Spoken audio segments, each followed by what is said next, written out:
بسم اللہ الرحمن الرحیم۔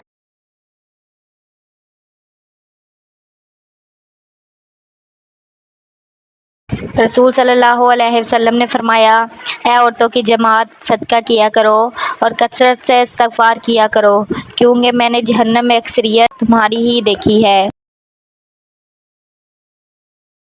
رسول صلی اللہ علیہ وسلم نے ارشاد فرمایا، تم خود کو پاک مت کہو، تم میں سے نیک آدمیوں کو اللہ جانتا ہے۔ حضرت محمد مصطفیٰ صلی اللہ علیہ وسلم فرماتے ہیں، مہمان اپنا رزق لے کر آتا ہے اور صاحب خانہ کے گناہ لے کر جاتا ہے۔ ہر انسان کو یہ فکر تو ہے کہ میرے مرنے کے بعد میری اولاد کا کیا ہوگا، لیکن کسی کو یہ فکر نہیں کہ میرے مرنے کے بعد میرا کیا ہوگا۔ محبت اللہ سے ہو تو بندگی بن جاتی ہے، محبت استاد سے ہو تو روشنی بن جاتی ہے، محبت دولت سے ہو تو مرض بن جاتی ہے، محبت انسان سے ہو تو زندگی بن جاتی ہے، محبت والدین سے ہو تو عبادت بن جاتی ہے، محبت محمد صلی اللہ علیہ وسلم سے ہو تو دنیا آخرت بن جاتی ہے۔ رسول صلی اللہ علیہ وسلم نے فرمایا، اللہ سے پناہ مانگا کرو آزمائش کی، مشقت، بدبختی کی پستی، برے خاتمے اور دشمن کے ہنسنے سے۔ نبی کریم صلی اللہ علیہ وسلم نے فرمایا، بندے کو اللہ کے ذکر سے بڑھ کر عذاب سے بچانے والی کوئی چیز نہیں ہے۔ رسول صلی اللہ علیہ وسلم نے فرمایا، جو شخص مومن مردوں اور عورتوں کے لیے مغفرت کے لیے دعا کرتا ہے، اللہ تعالیٰ اس کے لیے ہر مومن مرد اور عورتوں کے بدلے میں ایک نیکی لکھ دیتا ہے۔ رسول صلی اللہ علیہ وسلم نے ارشاد فرمایا، جو درجہ خاموشی کی وجہ سے انسانوں کو ملتا ہے وہ 60 برس کی نفل عبادت سے بہتر ہے۔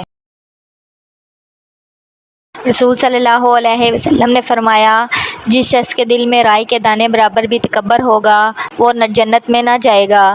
اس پر ایک شخص نے سوال کیا، اے اللہ کے رسول صلی اللہ علیہ وسلم، ہر شخص چاہتا ہے کہ اس کا لباس اور جوتے وغیرہ اچھے ہوں تو وہ بھی جنت میں نہ جا سکیں۔ اس پر رسول صلی اللہ علیہ وسلم نے فرمایا، یقیناً اللہ خوبصورت ہے اور خوبصورتی کو پسند فرماتا ہے۔ تکبر کا مطلب یہ ہے کہ بندہ حق کو ٹھکرا دے اور لوگوں کو حقیر سمجھے۔ رسول صلی اللہ علیہ وسلم نے فرمایا، کیا میں تمہیں سب سے بڑا گناہ کی خبر نہ دوں؟ صحابہ نے عرض کیا، کیوں نہیں یا رسول اللہ؟ نبی کریم صلی اللہ علیہ وسلم نے فرمایا کہ اللہ کے ساتھ شرک کرنا اور والدین کی نافرمانی کرنا۔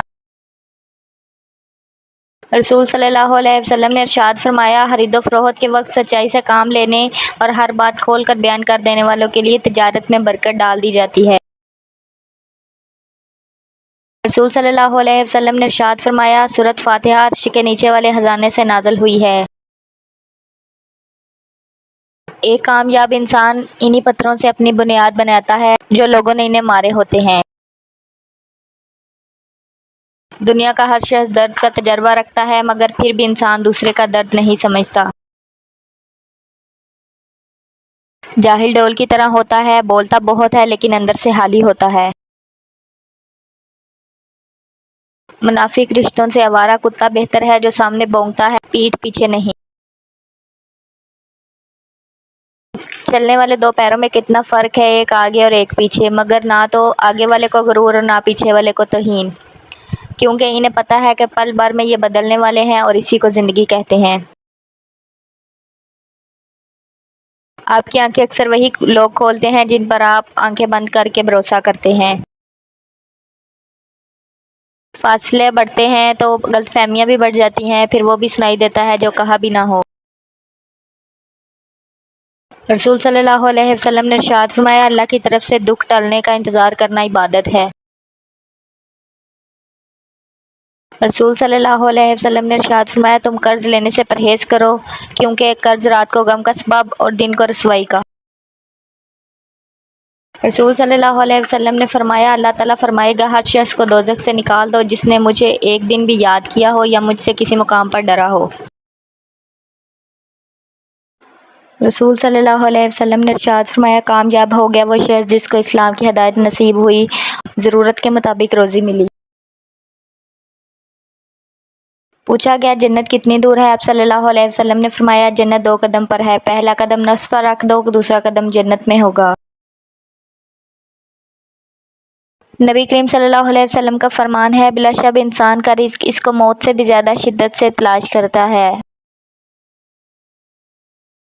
رسول صلی اللہ علیہ وسلم نے ارشاد فرمایا، اپنے شر سے دوسروں کو محفوظ رکھیں، یہ بھی ایک قسم کا صدقہ ہے۔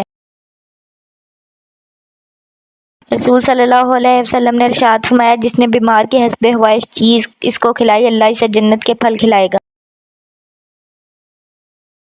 حضرت محمد صلی اللہ علیہ وسلم نے فرمایا، آدمی اپنے اچھے اخلاق کی وجہ سے ان لوگوں کا مرتبہ پا لیتا ہے جو راتوں کو عبادت کرتے ہیں، دن کو روزے رکھتے ہیں۔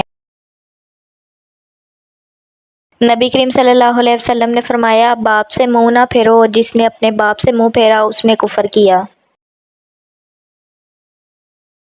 نبی کریم صلی اللہ علیہ وسلم نے ارشاد فرمایا، سب سے جلدی جس چیز کا ثواب پہنچتا ہے وہ نیکی کرنا اور رشتہ داری نبھانا ہے، اور سب سے جلدی جن کا عذاب آتا ہے وہ بغاوت اور رشتہ داری توڑنا ہے۔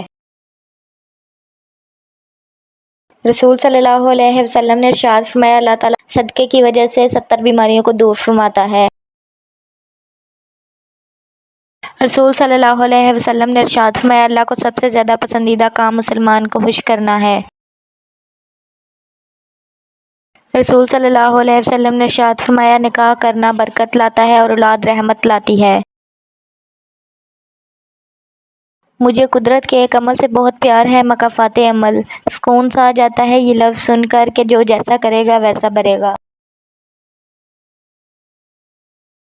رسول صلی اللہ علیہ وسلم نے ارشاد فرمایا، خیرات کو مت روکو ورنہ تمہارا رزق بھی روک دیا جائے گا۔ گھر کے سب لوگ ساتھ بیٹھ کر کھانا کھایا کرو، الگ الگ نہ کھایا کرو۔ جس گھر میں سب مل کر ایک جماعت ہو کر کھانا کھاتے ہیں وہاں اللہ کی برکت رہتی ہے۔ پرندے جب کھاتے ہیں ان کا سر جھک جاتا ہے، اور جب پانی پیتے ہیں تو ان کی نگاہ آسمان پر اٹھ جاتی ہے۔ یہ عاجزی اور شکر گزاری کی خوبصورت مثال ہے۔ اللہ ہمیں عاجزی شکر گزاری عطا فرمائے، آمین۔ ہمیشہ دعا مانگتے رہا کرو، کیونکہ ممکن اور ناممکن تو بس انسان کی سوچ ہے، اللہ کے لیے تو کچھ بھی ناممکن نہیں۔ رسول صلی اللہ علیہ وسلم نے فرمایا، قیامت کے دن لوگوں کے درمیان فیصلہ ہونے تک ہر شخص اپنے صدقے کے سائے میں ہوگا۔ رسول صلی اللہ علیہ وسلم نے ارشاد فرمایا، جو کوئی کسی کا قصور معاف نہیں کرتا تو اللہ تعالیٰ بھی اس کا قصور معاف نہیں کرے گا۔ غریب کو صدقہ یہ سمجھ کر مت دیجیے کہ آپ اس کی دنیا سنوار رہے ہیں، بلکہ یہ سمجھ کر دیجیے کہ وہ آپ کی آخرت سنوار رہا ہے۔ آپ صلی اللہ علیہ وسلم نے فرمایا، جنت میں ایسے لوگ داخل ہوں گے جن کے دل چڑیوں کی طرح نرم ہوں گے۔ شیطان کو اولاد آدم میں زیادہ سونے اور زیادہ کھانے والا سب سے زیادہ پسند ہے۔ ہر چیز اپنے وقت پہ اچھی لگتی ہے، نیکی کمانے کا صحیح وقت جوانی ہے۔ ہم نیکیاں اس وقت کرتے ہیں جب ہم برائیاں کرنے کے قابل نہیں رہتے۔ رسول صلی اللہ علیہ وسلم نے ارشاد فرمایا، نماز میں لمبا قیام کرنا موت کی تکلیف کو ہٹاتا ہے۔ سب کو معاف کر کے سویا کرو، زندگی کل کے محتاج نہیں۔ انسان کو اپنے عیوب پر نظر رکھنی چاہیے ورنہ اس کی نیکیوں کو نظر بد لگ جائے گی۔ میں آج تک اپنی خاموشی پر نہیں پچھتایا، جب بھی پچھتایا اپنے بول پر پچھتایا۔ سب سے بہترین احساس وہ ہوتا ہے جب آپ کو خیال آئے کہ آپ ان لوگوں کے بنا بھی خوش ہیں جن کے بارے میں آپ پہلے سوچا کرتے تھے کہ ان کے بغیر جینا مشکل ہے۔ کسی کو تکلیف نہ دو، اس کا دکھ آپ کی دعاؤں میں رکاوٹ نہ بن جائے۔ کتنے دکھ کی بات ہوتی ہے ہم کسی پر اندھوں کی طرح اعتماد کریں اور وہ ثابت کر دے کہ ہم واقعی ہی اندھے ہیں۔ ضروری نہیں ہر کوئی آپ کو سمجھ پائے، ترازو صرف وزن بتا سکتے ہیں، معیار نہیں۔ زیادہ اچھا ہونا بھی غلط ہی ہوتا ہے، پتہ ہی نہیں چلتا کہ لوگ قدر کر رہے ہیں یا استعمال۔ میرے اچھے وقت نے دنیا کو بتایا کہ میں کیسا ہوں، اور میرے برے وقت نے مجھے بتایا کہ دنیا کیسی ہے۔ زندگی میں لوگوں سے ایک ہی سبق ملا، جن کو ہم جتنا خاص کرتے گئے ان کے لیے ہم اتنے ہی عام ہوتے گئے۔ انسان سب کچھ بھول سکتا ہے پر وہ وقت نہیں بھولتا جب وہ اکیلا لڑ رہا ہو اور اس کے اپنے تماشا دیکھ رہے ہوں۔ مولا علیہ السلام فرمایا، کفر کے بعد سب سے بڑا گناہ کسی کی دل آزاری کرنا ہے۔ دنیا بھی بڑی عجیب جگہ ہے، جب چلنا نہیں سیکھا تھا تو کوئی گرنے نہیں دیتا تھا، اور جب سے چلنا سیکھا ہے تو قدم قدم پر لوگ گرانا چاہتے ہیں۔ اکڑ تب تک چلتی ہے جب تک پکڑ نہیں ہوتی۔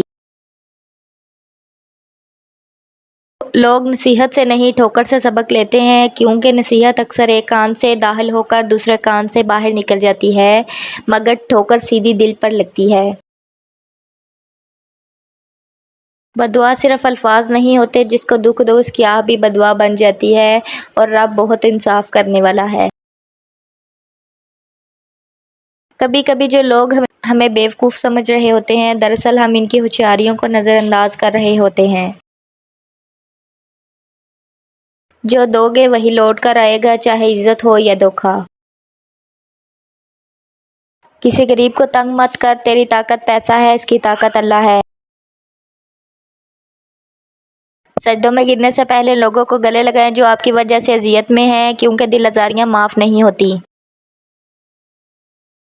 کسی کے جذبات کو اتنی چوٹ نہ پہنچاؤ کہ آپ کا خیال جب بھی اسے آئے تو اسے تکلیف ہی ہو۔